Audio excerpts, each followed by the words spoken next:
Government జీవోలు వచ్చి ఒక్క పక్క పల్సటి ఈటల రాజేందర్ని కొట్టాలని 1000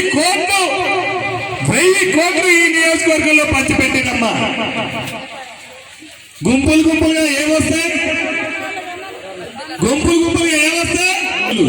ఇవన్న పందులు ఏమొస్తాయి? గట్టిగా చెప్పరా అదమ్మా. గుంపులుగా ఏమొస్తాయి? సింహం ఎట్లొస్తుంది? గది మా రాజేందర్ అన్న. సింహం ఎవరు వస్తాయి బిడ్డ? గుంపులుగా టీఆర్ఎస్ పందులు వచ్చినా రాజేంద్ర అన్న సింహం బయటకు వస్తాడు బిడ్డ. మిమ్మల్ని తొక్కి పారేస్తాడు బిడ్డ, గుర్తు పెట్టుకోరి. ఇవాళ ఎవరెవరో అమ్మ సైడ్ చెప్ప సైడ్ ఒక్క విషయం గుర్తు చేయాలనుకుంటున్నా.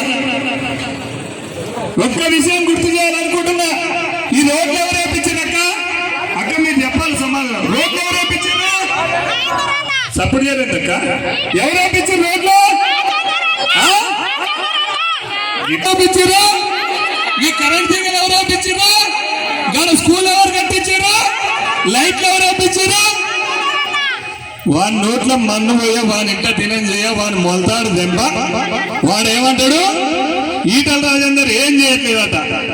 వాని కళ్ళ తేజకారం కొట్ట సుబ్బెట్రమ్మ గీడికి వచ్చినప్పుడు, అరే బిడ్డ ఈ స్కూల్ కట్టించింది రాజేందర్ అన్న, జమ్మికుంటలో కట్టించింది హాస్పిటల్ రాజేందర్ అన్న, ఆడ కాలేజ్ కట్టించింది రాజేందర్ అన్న.